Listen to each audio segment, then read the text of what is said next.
Today we are honoring in the beginning the birthday of Imam Al-Jawad on the 10th of Rajab. He is the Imam, the son of Imam Al-Rida, the ninth Imam in the family of Ahlul Bayt alayhim as-salam. And we love all Ahlul Bayt, including Imam Al-Jawad alayhi salam, for their knowledge, their character, their generosity, their piety, their patience, their prayer. And we know that Imam Al-Jawad got this title, لِكَثْرَةِ الْإِحْسَانِ إِلَى النَّاسِ. He was muhsin, he was involved with acts of kindness, charity. كان مصدر خير وفيض وهداية, a source of guidance and light and blessing for community and humanity. على نهج أبيه الإمام الرضا في العلم والتقوى والزهد والجواد. He followed the path of his father in his knowledge and his piety and his understanding of this life. Imam Al-Jawad spent his life, although he lived a short life, only 25 years before he was martyred, but he used any opportunity to bring light and guidance, and at the same time to stand against ignorance and arrogance and injustice in the society. And this is not an easy job, because those people who suffer from the sickness of selfishness or arrogance, they do not know that they are sick. Just a couple of days ago, I received a group of nurses from Eastern Michigan University who were graduating from the nursing department of that university and getting ready to go to the hospitals and start their job. And we had a conversation here over an hour. They came to the mosque. They were not Muslims. None of them was Muslim. But they had this courtesy and proficiency related to their performance, to their job, to know a little about the Islamic culture and Islamic customs and values, that how to deal with the Muslim patients in the hospitals, and what are some of the sensitivities and things that they need to know. So we had a good question and answer and conversation, and in one part of this discussion I told them that, you know, both hospitals and the mosque, they complete one another, because you deal with physical illness and the mosque deals with the spiritual illness. So mosque is supposed to be also spiritual hospitals for all of us. I said, but what makes our job is different, and our job is more difficult, is that people have to come to the hospital. When they are sick, it hurts. They feel the pain and they come to emergency right away. But when it comes to a spiritual illness, the situation is different. If somebody is physically sick, he or she rushes to the hospital to see a doctor. But when the same person is spiritually sick, he doesn't feel that emergency, that urgency. As a matter of fact, if somebody is arrogant, if somebody is jealous, if somebody is selfish, if someone is greedy, not only they do not feel pain, they may feel pleasure.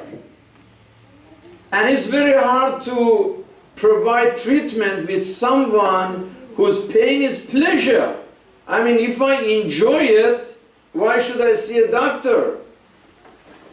And this is really the difference between dealing with the spiritual and physical. And one of the tragedies that happened in our Ummah, brothers and sisters, is that since we missed Ahlul Bayt, حرمنا من تراث أهل البيت, when we deprive ourselves from the legacy of this loving family of Ahlul Bayt, their wisdom, their knowledge, their character, their morality, then we fell in such a deep mess in the life of the Ummah. You see, al-faqr wal-firqa wal-jahl wal-dhulm wal-inhiyar all over the Ummah, and nobody cares. The poverty, ignorance, division, injustice everywhere. One example is the war in Syria. Is for 6 years. This tragedy continues, this civil war and foreign fighters and all these countries involved. And one thing is happening, the destruction of people and the country. This is the result. It doesn't make that much difference between the time that somebody like Obama is in the White House and Trump is in the White House. Because when Obama was there, he was providing CIA with over $1 billion a year to help the rebels, so-called rebels, the terrorists, the opposition, the armed opposition. $1 billion a year. Those rebels that they became Nusra and then became ISIS and all of these guys. At that time, Trump was saying that we should not help all these rebels to fight Assad. We have to fight ISIS, because ISIS is a bigger problem, not Assad. Now he is in the White House after talking about that for years and years and years. In 48 hours, he already changed his mind, and now instead of fighting ISIS, he started fighting Assad. It's just opposite of what he said. So we see all of this sadness in the Ummah. That means that nobody cares for those poor guy over there. Whether you bomb them, like 59 cruise missiles in one base. In one base. 60 missiles. So what happened to, of course, we all condemn chemical crime. Chemical attack is one of the worst crimes that can happen. Is totally against the ethic of war. Because even if you have to fight, then there is ethic and principles even in fighting. You are not allowed to do whatever you want in the war. And chemical weapon is absolutely morally, legally forbidden.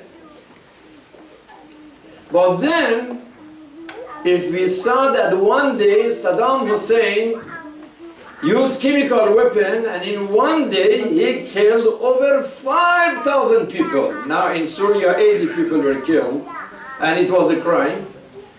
But in Halabja in one day 5,000 people were killed under Saddam Hussein bombardment. I remember how many thousands and thousands of Iranians, the youth who lost lost their eyes and they became blind for the rest of their lives under the chemical weapon that Saddam Hussein used. But at that time, nobody got emotional, nobody got that angry and excited and determined to do something. At that time, Saddam was doing all of this mess and everybody was helping. So where were all those Tomahawk missiles at that time that he was doing all of this mess? Nobody cared. They should care today. They had to care yesterday even more. But years and years after that, Saddam was there and they were so friendly and without no problem. If we care about the babies in Syria, and we must care for them, we must. But then we have to care about also the babies in Yemen, that they are dying out of starvation and strikes of the Saudis. Some dying out of hunger and some dying under bombardment. So why is it that with the Saudis we are so friendly? Although they are involved in these war crimes, just for two reasons. They sell oil and they buy arms. For these two reasons, no matter what they do, even if there are people involved in 9/11,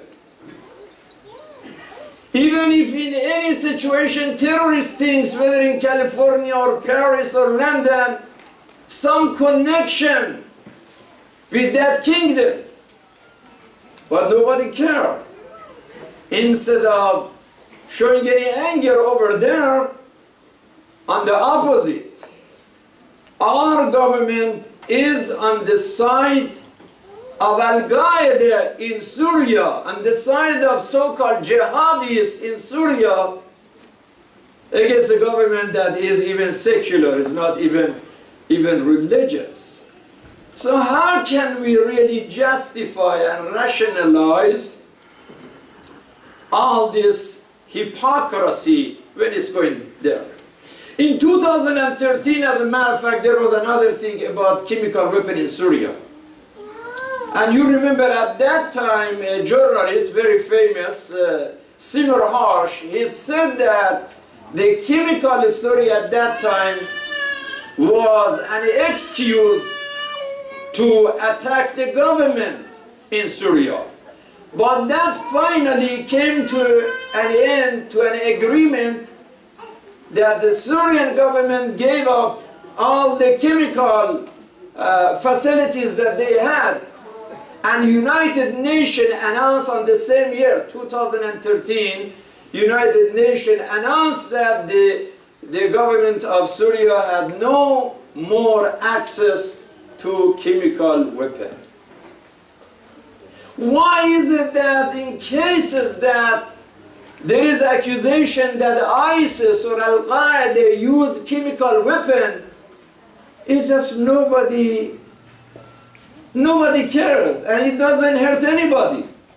Isn't it that even United Nations announced last year, in 2016, United Nations announced that both parties use chemical weapon in Syria. They said both government and the opposition forces, they both use it. So now the question is that why is it that if the government used chemical weapon, you are getting angry, but if the other parties, Al-Qaeda, ISIS, and Nusra, they use it, you are not angry? You should be angry for both, of course. If they use both, there should be a punishment.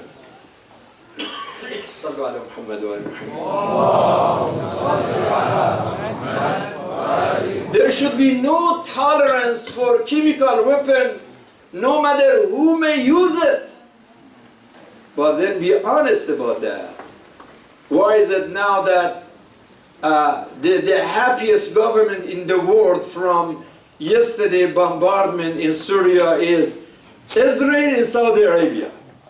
And you think that really the government of Syria and the president, they are that foolish. They are not aware after all these years of experience that if they do such a thing, it's going to hurt them. They do not know that much. The time that they are winning against the opposition, it doesn't make sense at all. Doesn't make sense at all. But now, if you think that such a thing happened, it's just common sense to do some investigation and some studying the situation and some consultation. And there is a United Nations that is in charge of dealing with these situations, and then make a right decision rather than just like children, we get all of a sudden, irritated and angry and rush to something that has no investigation and nobody is sure 100% that what happened. So, of course, if it was about morality, if our government, whether this one or previous governments, they know that some government or some group anywhere in the world, they use chemical weapon, and our government does whatever possible to stop that, that should be something to admire. That's a good thing. But look at what President Trump said last night when he was justifying this attack. He said he's used 3 words. He said, vital to our national interest. Is this really the reason? It doesn't say that this was like a moral thing. It said our national interest.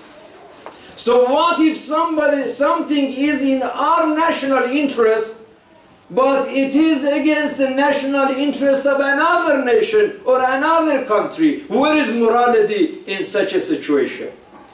So really we are with morality, but when it comes to dirty politics and deception, that is something else. Something that we expect from our leaders to be honest. Why Prophet Muhammad is Habibullah? Because he is as-sadiq al-amin. He is truthful and he is trustworthy. Because he is rahmatan lil alameen, a man of mercy. Khuluq al-azim, he is a man of moral character. He was a peacemaker. What made Muhammad great was that he was a man of peace, not a man of war. What made Jesus Ruhullah, the Spirit of God? Why Jesus is the Spirit of God? Because he said that you heard that love your neighbor and hate your enemies. I'm here to tell you, love your neighbor, but also love your enemies instead of hate your enemies. And pray for those who persecute you. That made Jesus great. So Islam and Christianity, both of them promote peace and love and justice and forgiveness and friendship. And all of these moralities start from dialogue and conversation.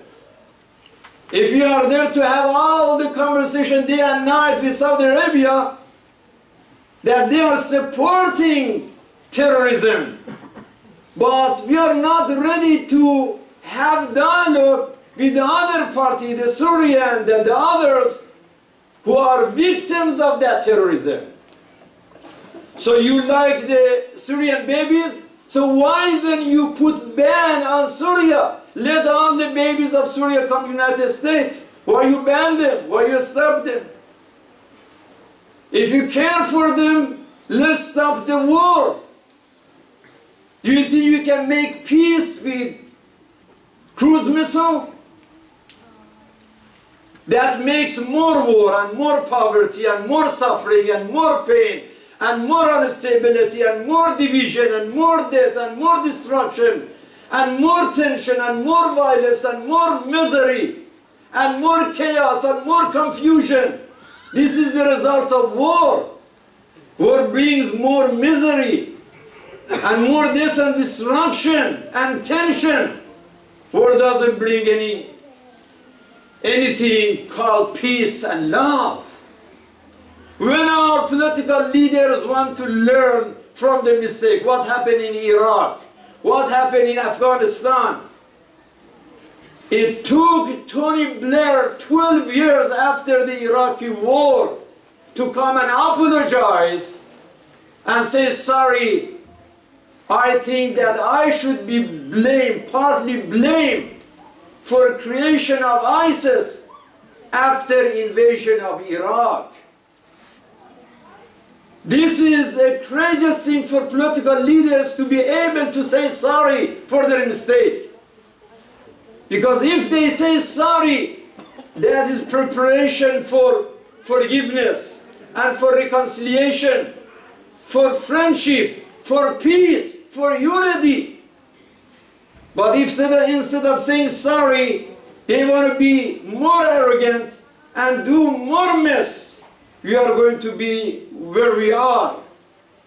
Islam and Christianity, both of us tell us to be forgiving and be friendly and be peacemaker. The Quran says, Ya ayyuhalladhina amanu kutiba alaykum al-qisas.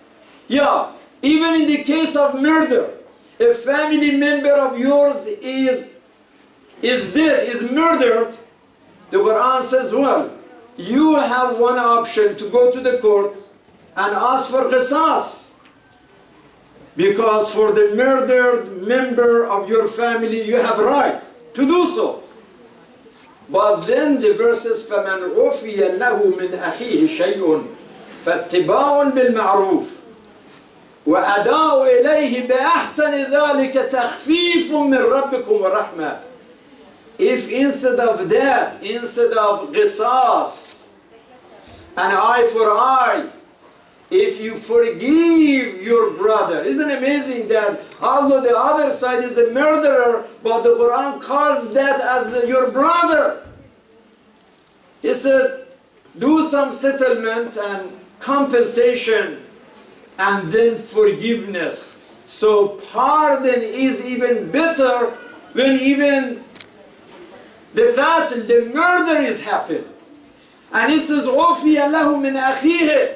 Because we are all brothers and sisters in humanity. Unfortunately, this war and fighting started from the dawn of history of human life between two brothers called Qabil and Habil, Abel and Cain.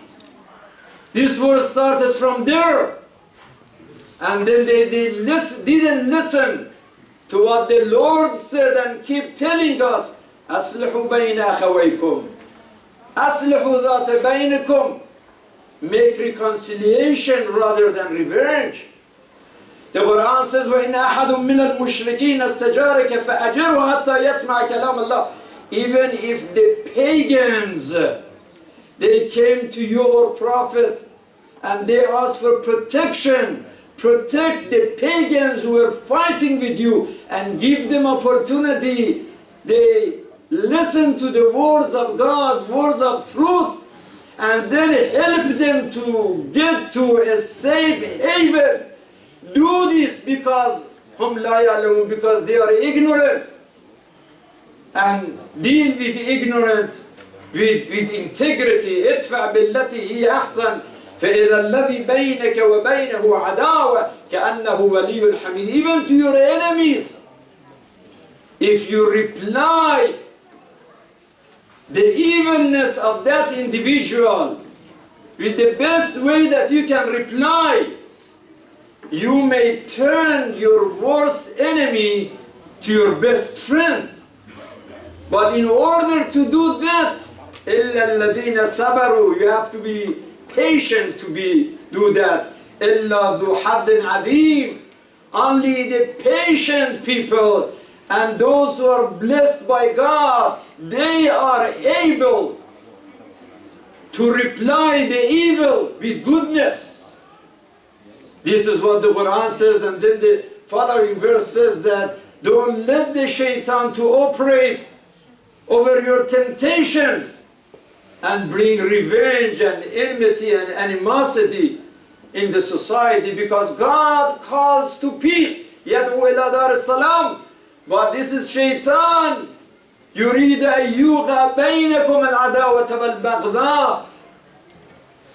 The animosity and hatred is an order of the shaitan. Allah wants us to go to Dar al-Salam, but shaitan is looking for Dar al-Harb, to more violence and more injustice and more destruction. So what we learn from our religion is a call for peace and standing against war, especially when war is unjust, when war is dirty, when war is for political dirt or for material, and it is not for the sake of ethic.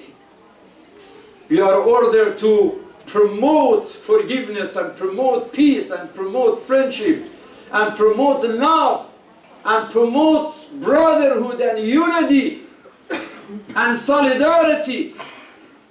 And for that reason, we here at the House of Wisdom, we chose to be a house of dialogue between Shia and Sunni, between Muslims and Christians. Yes, we stand against justice, we stand against racism and discrimination, we stand against what is wrong, oppression and injustice. But our goal is to promote peace and to stop all the enemies of peace. Whatever is against peace, we should stand against that. And for that reason, brothers and sisters, when we come together and we support the house that is a dar of dialogue, every week we have delegations from the family that we make dialogue to reconcile between a husband and wife and save their marriage and get involved in a patient conversation, spend hours and hours to save a family, to the point of the community and coming delegations from other countries and nations that we sit down and we talk with them. This is our job, this is our mission of interfaith and outreach, unity and engagement. And this is our duty to be part of building peace. If you love to be part of this peace-building process, then today you are in the right place, in the right ritual, in the right service, brothers and sisters. And inshallah we continue to do that.